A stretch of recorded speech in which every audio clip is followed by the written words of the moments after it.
Graça e paz, jovens da classe Conectar Mais. Eu sou o diácono Diego Oliveira e essa semana a gente vai falar sobre a lição de número 4, cujo tema é a promessa do Espírito Santo. Versículo do dia: Mas aquele Consolador, o Espírito Santo, que o Pai enviará em meu nome, vos ensinará todas as coisas e vos fará lembrar tudo quanto vos tenho dito. João, capítulo 14, versículo 26. Verdade aplicada. Ao ascender os céus, Jesus fez uma grande promessa de que não nos deixaria órfãos. E hoje, em cumprimento à sua promessa, temos o Espírito Santo, nosso ajudador. O objetivo dessa lição essa semana são alcançar 3 entendimentos. O primeiro deles, entender quem é o Espírito Santo de Deus. O segundo, compreender qual é a função do Espírito Santo de Deus. E, por fim, compreender e identificar quando essa promessa se cumpriu. O tópico 1 da nossa lição, ele tem por título o Espírito Santo. Aqui o comentarista colocou para nosso estudo uma frase de John Wesley que diz o seguinte: Diga-me como pode haver 3 velas nesse recinto e apenas uma luz, e então lhe explicarei a Trindade. John Wesley deixou essa frase para que se tornasse um entendimento um pouco mais didático a respeito do que seria a Trindade, que é algo até difícil de se compreender até os dias de hoje. O que ele quis dizer é que a Trindade se tratam de 3 pessoas distintas, porém elas possuem a mesma essência. O tópico 1.1 da nossa lição tem por título Ele estava no início. De fato, o Espírito Santo ele estava no princípio de tudo, em toda a criação. Ao analisarmos o que a Bíblia vem dizendo em Gênesis capítulo 1, versículo 1 e 2, a gente encontra logo ali uma referência desse Espírito Santo. Diz o seguinte a palavra de Deus: No princípio criou Deus os céus e a terra era sem forma e vazia, e havia trevas sobre a face do abismo, e o Espírito de Deus se movia sobre a face das águas. Então a Bíblia deixa clara que no princípio, na formação de todas as coisas, o Espírito Santo ele fez parte de tudo, pois o Espírito dele estava ali presente. A Bíblia também aborda um segundo momento em Gênesis, onde fica claro também a ação do Espírito Santo, como por exemplo na criação do homem, onde o Senhor Deus ele diz a seguinte frase: façamos o homem à nossa imagem e nossa semelhança. Ele poderia ter dito essa frase no singular, mas como a Trindade, a Santíssima Trindade se fazia presente, ele fez uso dessa frase no plural, deixando claro que ali estavam o Senhor Jesus Cristo, Deus e o Espírito Santo. O tópico 1.2 da nossa lição tem por título Ele é Deus. Aqui o comentarista quer deixar claro que o Espírito Santo ele é sim, assim como Deus, uma pessoa, diferente do que algumas religiões pregam, que o Espírito Santo seria um poder, ou seria uma energia, ou algo do tipo. A gente encontra referências na Bíblia que deixam claro que ele é uma pessoa, assim como em Atos dos Apóstolos, capítulo 3, versículo 2. Acompanhe comigo. E servindo eles ao Senhor e jejuando, disse o Espírito Santo: Separai-me agora Barnabé e Saulo para a obra a que eu os tenho chamado. Nesse texto, encontramos claras referências de que o Espírito Santo é uma pessoa, pois somente uma pessoa ela pode se comunicar com outra. E a gente encontra mais referências bíblicas a respeito do Espírito Santo que clareiam esse caminho para o nosso entendimento de que ele é sim uma pessoa, como a referência que a gente encontra em Efésios, capítulo 4, versículo 30. E não entristeçais o Espírito Santo de Deus, no qual fostes selados para o dia da redenção. Nesse trecho de Efésios, nós encontramos referências de que esse Espírito Santo ele tem sentimentos, pois somente quem tem sentimentos pode se entristecer, assim como diz essa palavra.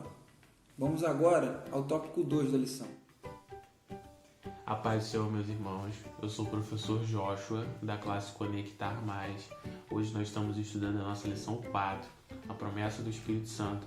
E agora, nesse momento, nós vamos ver o tópico 2, que tem como título a promessa do Consolador.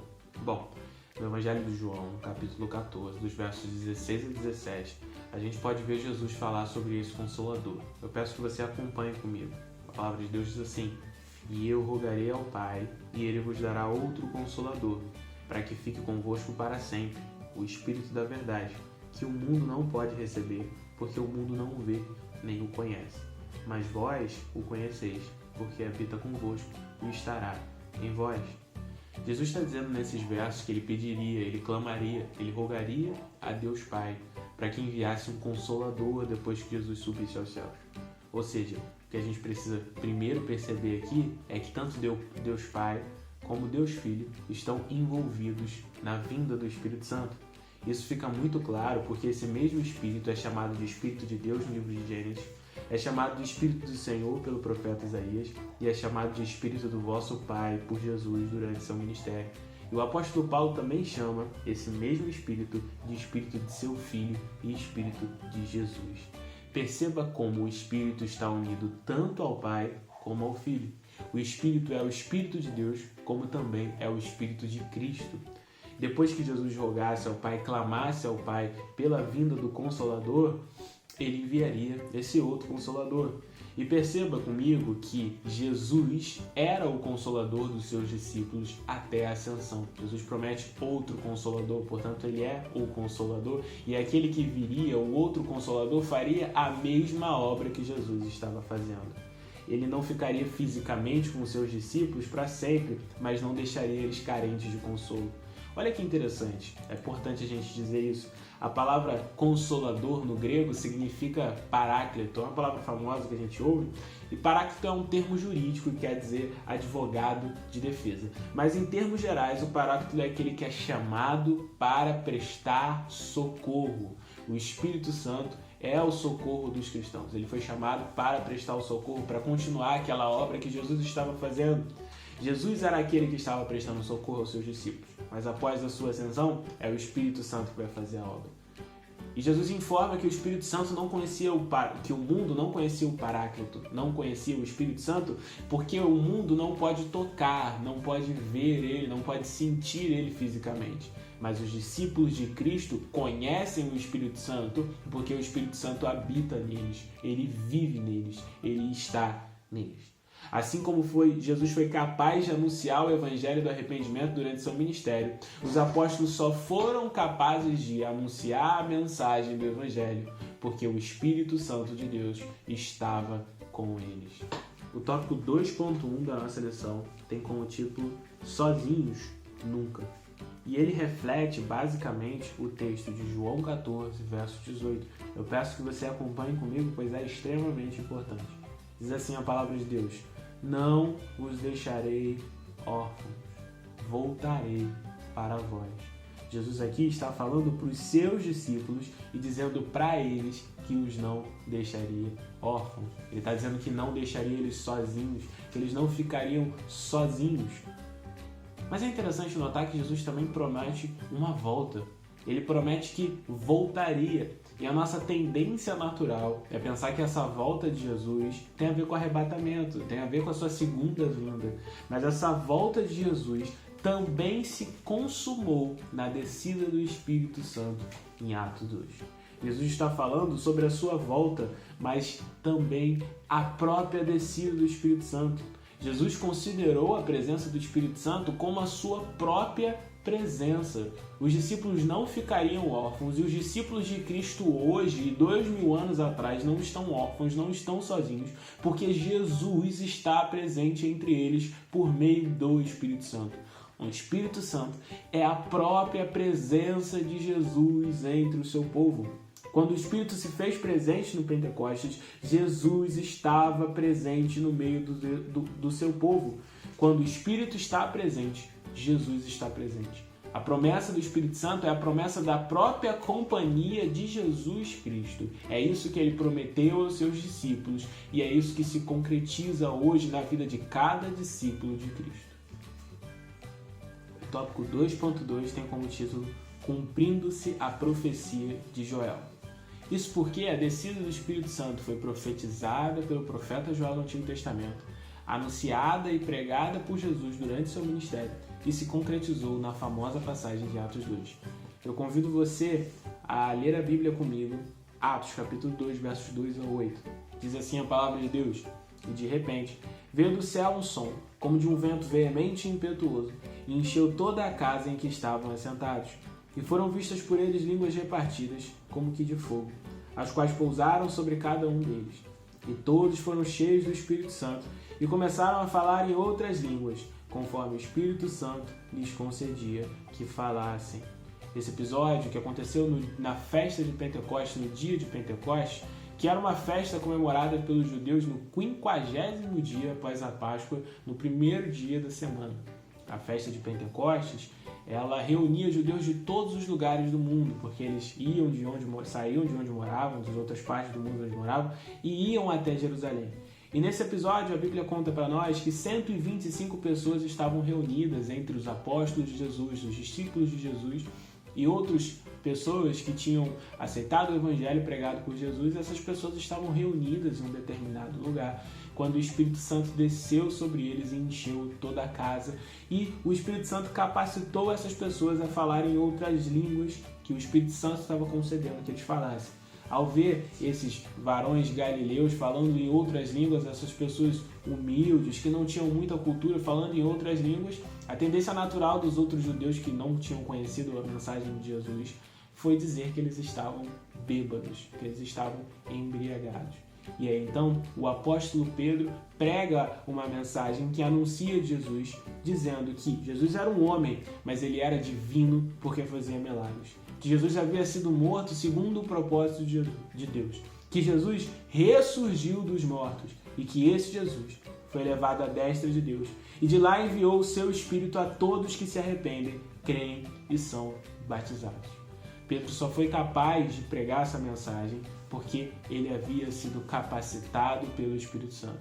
Era o Espírito Santo que estava capacitando o apóstolo Pedro a pregar essa mensagem. Mas não só isso. O Espírito Santo ele não capacita apenas o interlocutor, mas ele convence aqueles que precisam se arrepender. E é por isso que com essa pregação do apóstolo Pedro, 3.000 pessoas se converteram, se arrependeram e foram batizadas no dia de Pentecostes.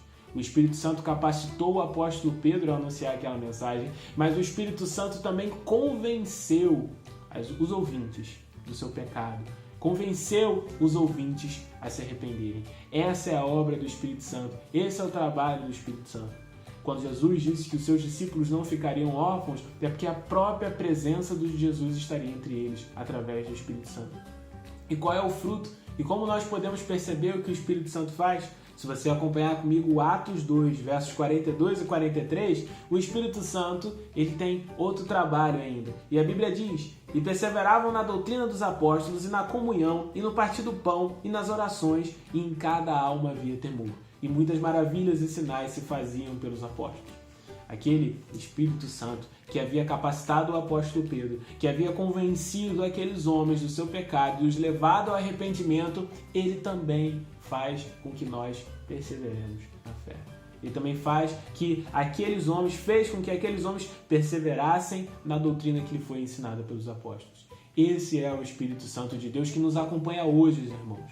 Esse é o Espírito Santo que acompanha os discípulos de Cristo hoje. Ele nos capacita, ele nos convence do nosso pecado e é o Espírito Santo de Deus que nos faz perseverar. O Espírito Santo é a presença do próprio Jesus. Ele é a presença do Jesus entre nós. Ele é a presença de Jesus entre a sua igreja. A paz do Senhor, eu sou a professora Adélia da classe Conectar Mais e hoje eu fiquei com um tópico 3 que diz assim: Ele é incrível. O Espírito Santo de Deus, muito mais do que algumas pessoas pensam, ele é muito mais do que um arrepio, muito mais do que uma emoção, muito mais do que chorar. O Espírito Santo é o próprio Espírito de Deus. Jesus, quando foi assunto aos céus, ele disse que não nos deixariam órfãos, ou seja, o Espírito Santo ele veio com um objetivo. Ele é consolador, ele é capacitador, ele é ajudador e é ele quem nos convence do pecado. Eu vou deixar para a meditação dos irmãos o versículo, o capítulo assim, João 16, o versículo 7 e 8, que diz assim: Todavia digo-vos a verdade, que vos convém que eu vá, porque se eu não for, o Consolador não virá a vós. Mas se eu for, enviá-lo-ei, e quando ele vier, convencerá o mundo do pecado e da justiça e do juízo. É o Espírito Santo que convence o pecador do seu pecado. É o Espírito Santo que convence o ouvinte da palavra de Deus. E é ele também que capacita o pregador. É ele que capacita o evangelista. Ou seja, ter artifícios humanos é bom e ajuda. Ter cursos de oratória, cursos de teologia, cursos de capacitação de professores, cursos de reciclagem, tudo isso é muito bom e ajuda na hora de tecer um sermão ou na hora de cantar um louvor, na hora de compor. Mas tudo isso será vão se não houver o Espírito Santo de Deus. Porque quem convence a pessoa que ouve a mensagem é o Espírito Santo. Então não adianta criar artifício humano nenhum. Não adianta ter muitos diplomas. Não adianta eu criar um ambiente para uma pessoa se emocionar, porque não passará de uma emoção. Porque quem vai fazer aquele pecador mudar de vida e ter consciência dos seus pecados é o Espírito Santo.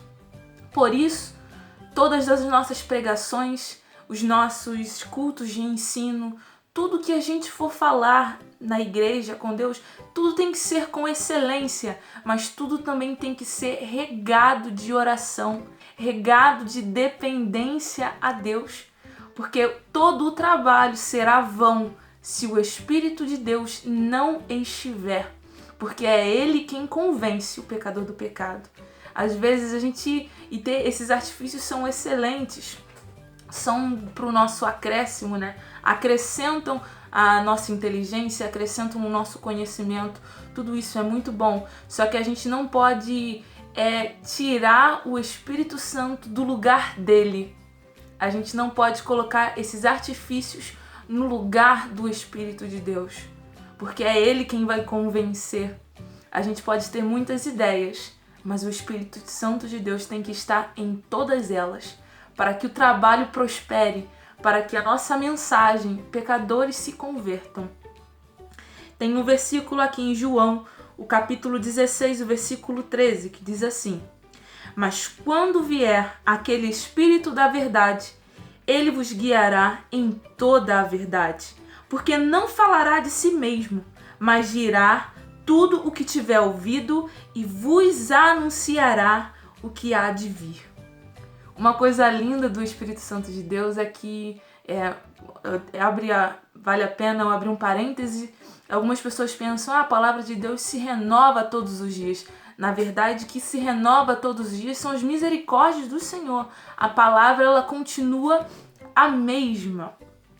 Mas quando a gente lê um versículo, a gente pode ler esse mesmo versículo 10 vezes. Óbvio que dentro de um contexto.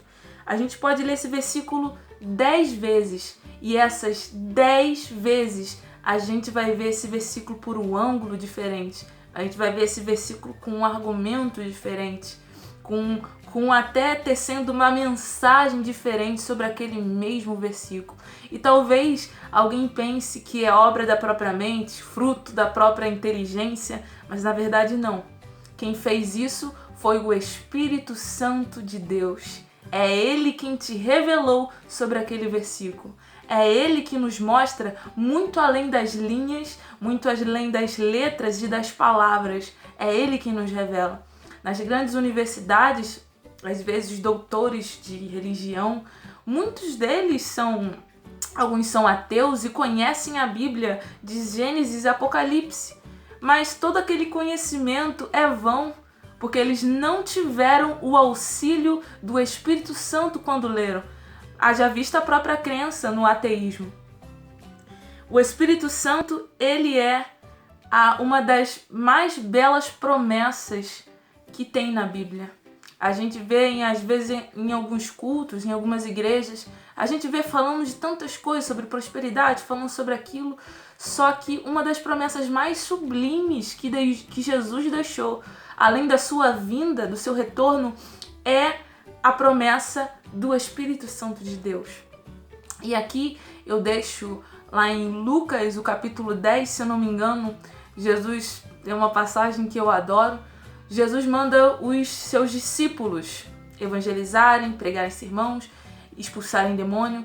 E os discípulos, quando retornam até Jesus, eles voltam animados. Jesus, em teu nome nós estamos expulsando o demônio. Jesus, em teu nome as almas se convertem. E Jesus repreende ele, diz assim: não fiquem felizes, vou parafrasear, não fiquem felizes porque os demônios se sujeitam a vocês. Não fiquem felizes apenas porque vocês têm dons espirituais, entre aspas. Fiquem felizes porque o nome de vocês está escrito no livro da vida. Ou seja, a mais bela promessa, o mais belo presente que a gente tem é da salvação. E quem nos convence para termos salvação é o Espírito de Deus. Por isso ele é incrível.